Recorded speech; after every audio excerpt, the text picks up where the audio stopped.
जय श्री कृष्णा। श्रीमद् भगवत गीता के अध्याय महत्तम पढ़ रही हूँ। उनकी वीडियोस अपने चैनल पर अपलोड भी कर रही हूँ, तो आप सब जुड़िए। बोलिए श्री कृष्ण भगवान की जय। आज भगवत गीता के 7वें अध्याय का महत्तम पढ़ेंगे और उसका अध्याय भी पढ़ेंगे। श्रीमद् भगवत गीता के 8वें अध्याय का महत्तम। बोलिए श्री कृष्ण भगवान की जय। भगवान शिव कहते हैं, देवी अब 8वें अध्याय का महत्तम सुनो। उसके सुनने से तुम्हें बड़ी प्रसन्नता होगी। लक्ष्मी जी के पूछने पर भगवान विष्णु ने उन्हें इस प्रकार 8वें अध्याय का महत्तम बतलाया था। दक्षिण में आमर्धकपुर नामक एक प्रसिद्ध नगर है। वहाँ भाव शर्मा नाम का एक ब्राह्मण रहता था, जिसने वैश्या को पत्नी बनाकर रखा था। वह मांस खाता, मदिरा पीता, श्रेष्ठ पुरुषों का धन चुराता, पराई स्त्री से व्यभिचार करता और शिकार खेलने में रुचि रखता था। वह बड़े भयानक स्वभाव का था और मन में बड़े बड़े हौसले रखता था। एक दिन मदिरा पीने वालों का समाज जुटा था। उसमें भाव शर्मा ने भर पेट ताड़ी पी, खूब गले तक उसे चढ़ाया।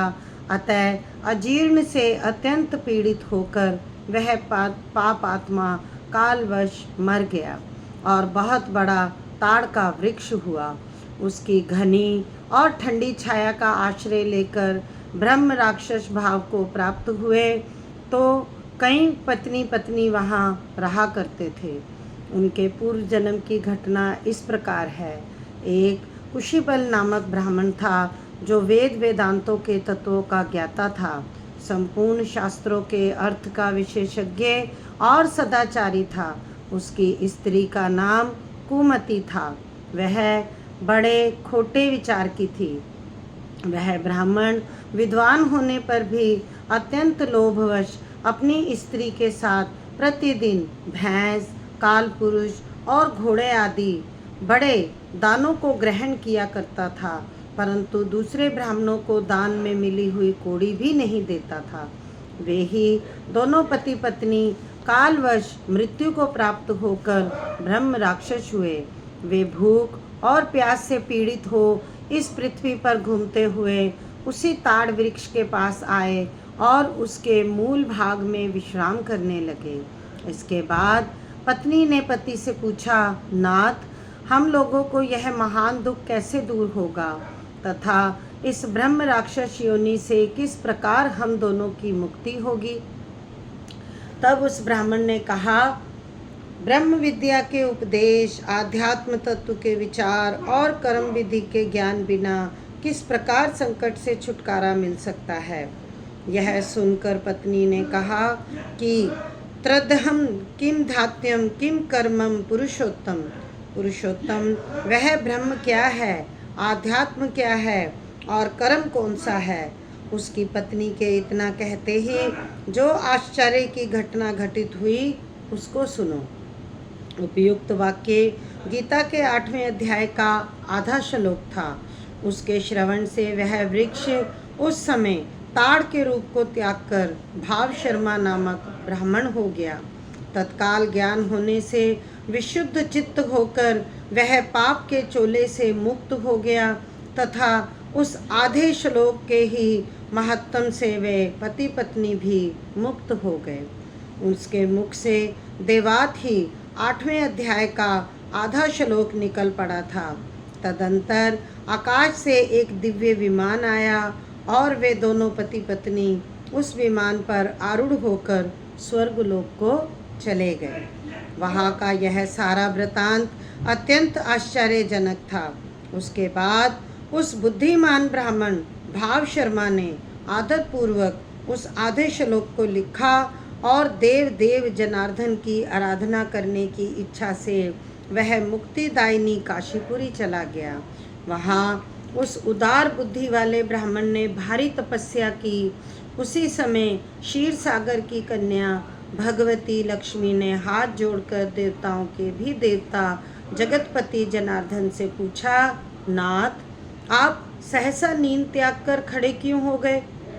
श्री भगवान बोले, देवी, काशीपुरी में भागीरथी के तट पर बुद्धिमान ब्राह्मण भाव शर्मा मेरे भक्ति रस से परिपूर्ण होकर अत्यंत कठोर तपस्या कर रहा है।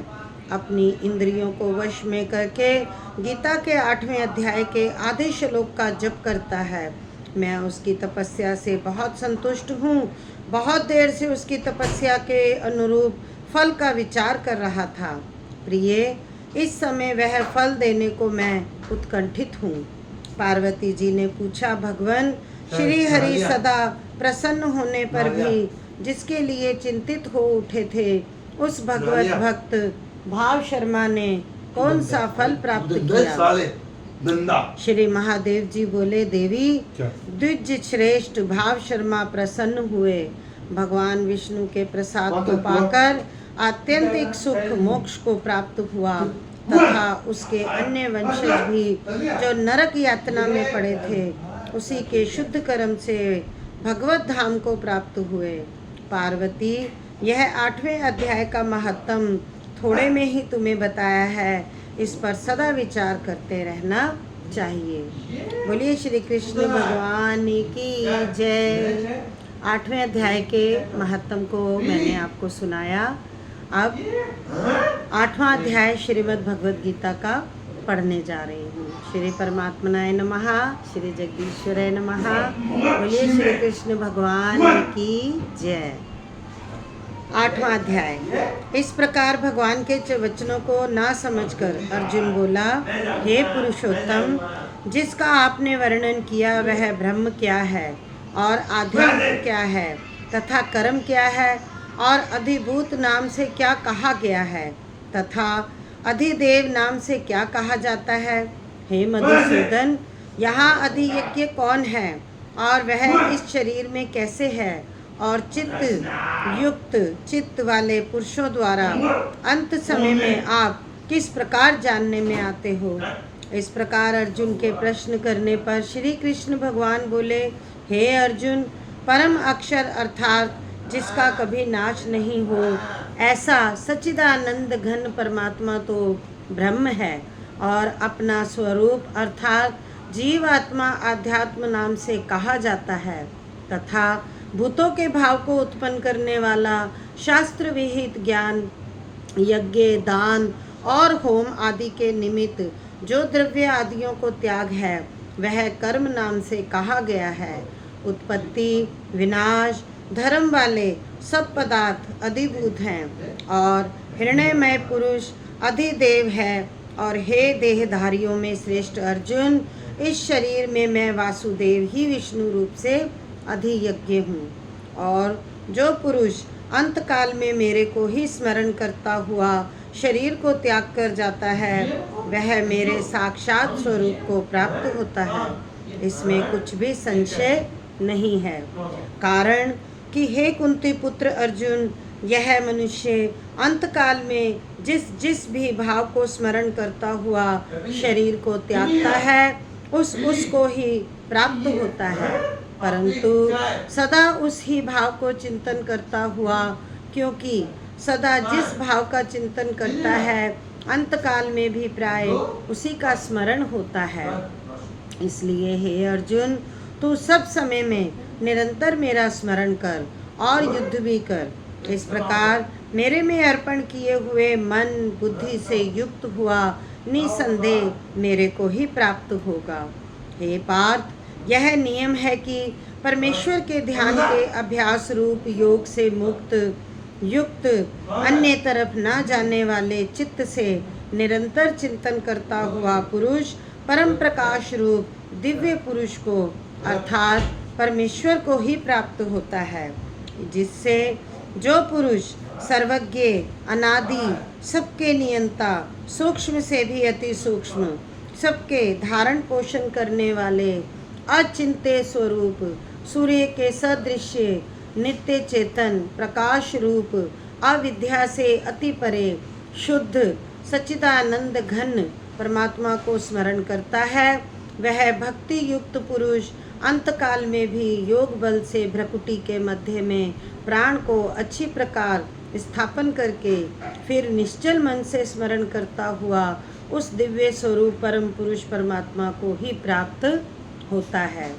हे अर्जुन, वेद के जानने वाले विद्वान जिस सच्चिदानंद घन स्वरूप परम पद को ओंकार नाम से कहते हैं और आसक्ति रहित यतनशील महात्मा जन जिसमें प्रवेश करते हैं तथा जिस परम पद को चाहने वाले ब्रह्मचर्य का आचरण करते हैं, उस परम पद को तेरे लिए संक्षेप से कहूँगा।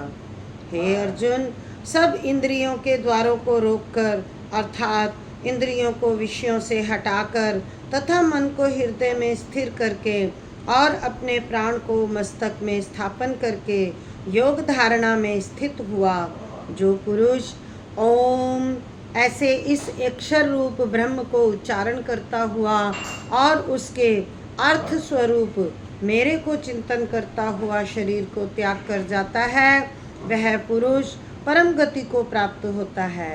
हे अर्जुन, जो पुरुष मेरे में अनन्य चित्त से स्थित हुआ सदा ही निरंतर मेरे को स्मरण करता है, उस निरंतर मेरे में युक्त हुए योगी के लिए मैं सुलभ हूँ अर्थात सहज ही प्राप्त हो जाता हूँ।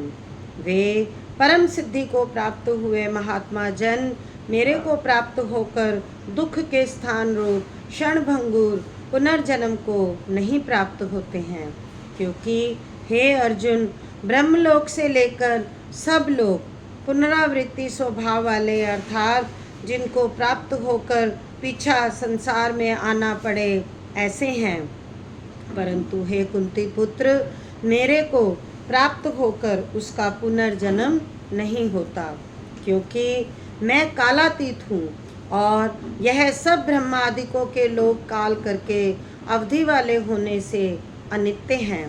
हे अर्जुन, ब्रह्मा का जो एक दिन है उसको 1000 चौकड़ी युग तक अवधि वाला और रात्रि को भी 1000 चौकड़ी युग तक अवधि वाली जो पुरुष तत्व से जानते हैं अर्थात काल करके अवधि वाला होने से ब्रह्मलोक को भी अनित्य जानते हैं, वे योगी जन काल के तत्व को जानने वाले हैं। इसलिए वे यह भी जानते हैं कि संपूर्ण दृश्य मात्र भूतगण ब्रह्मा के दिन के प्रवेश काल में अव्यक्त से अर्थात ब्रह्मा के सूक्ष्म शरीर से उत्पन्न होते हैं और ब्रह्मा की रात्रि में प्रवेश काल में उस अव्यक्त नामक ब्रह्मा के सूक्ष्म शरीर में ही लय होते हैं। वह ही यह भूत समुदाय उत्पन्न होकर प्रकृति के वश में हुआ रात्रि के प्रवेश काल में लय होता है और दिन के प्रवेश काल में फिर उत्पन्न होता है। हे अर्जुन, इस प्रकार ब्रह्मा के 100 वर्ष पूर्ण होने से अपने लोक सहित ब्रह्मा भी शांत हो जाता है, परंतु उस अव्यक्त से भी अति परे दूसरा अर्थात विलक्षण जो सनातन अव्यक्त भाव है, वह सच्चिदानंद घन पूर्ण ब्रह्म परमात्मा सब भूतों के नष्ट होने पर भी नहीं नष्ट होते। जो वह अव्यक्त अक्षर ऐसे कहा गया है, उस ही अक्षर नामक अव्यक्त भाव को परम गति कहते हैं तथा जिस सनातन अव्यक्त भाव को प्राप्त होकर मनुष्य पीछे नहीं आते हैं, वह मेरा परम धाम है। और हे पार्थ, जिस परमात्मा के अंतर्गत सर्वभूत है और जिस सच्चिदानंद घन परमात्मा से यह सब जगत परिपूर्ण है, वह सनातन अव्यक्त परम पुरुष अनन्य भक्ति से प्राप्त होने योग्य है।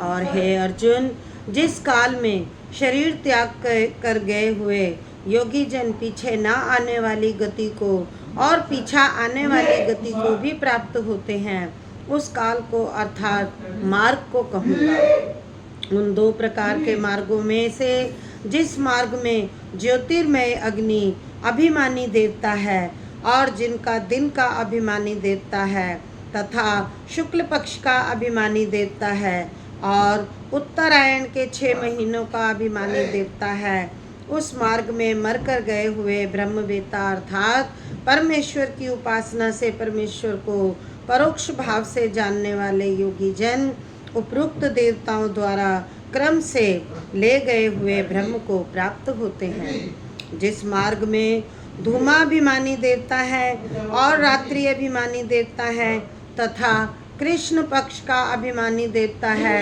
और दक्षिणायन के 6 महीनों का अभिमानी देवता है, उस मार्ग में मर कर गया हुआ सकाम कर्म योगी उपरोक्त देवताओं द्वारा क्रम से ले गया और चंद्रमा की ज्योति को प्राप्त होकर स्वर्ग में अपने शुभ कर्मों का फल भोगकर पीछे आता है।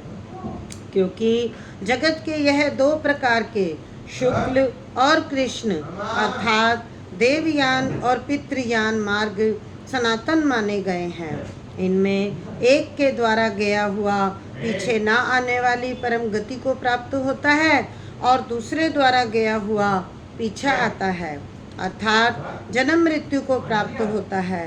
हे पार्थ, इस प्रकार इन दोनों मार्गों को तत्व से जानता हुआ कोई भी योगी मोहित नहीं होता है अर्थात फिर वह निष्काम भाव से ही साधन करता है, कामनाओं में नहीं फंसता। इस कारण हे अर्जुन, तू सब काल समत्व में बुद्धि रूप योग से युक्त हो अर्थात निरंतर मेरी प्राप्ति के लिए साधन करने वाला हो। क्योंकि योगी पुरुष इस रहस्य को तत्व से जानकर वेदों के पढ़ने में तथा यज्ञ तप और दान आदि के करने में जो पुण्य फल कहा है उस सब को निसंदेह उल्लंघन कर जाता है और सनातन परम पद को प्राप्त होता है। इति श्रीमद् भगवद रूपी गीता उपनिषद एवं ब्रह्म विद्या तथा योग शास्त्र विषय श्री कृष्ण और अर्जुन के संवाद में अक्षर ब्रह्म योग नामक 8वां अध्याय संपूर्ण। बोलिए श्री कृष्ण भगवान की जय। आज हमने गीता के 8वें महत्तम और 8वें अध्याय का अध्ययन किया। तो आप लोग चैनल से जुड़िए, चैनल को लाइक शेयर सब्सक्राइब कीजिए, बेल आइकॉन का बटन दबाइए जिससे मेरी नोटिफिकेशन आपको मिलती रहे। जय श्री कृष्णा, जय माता दी।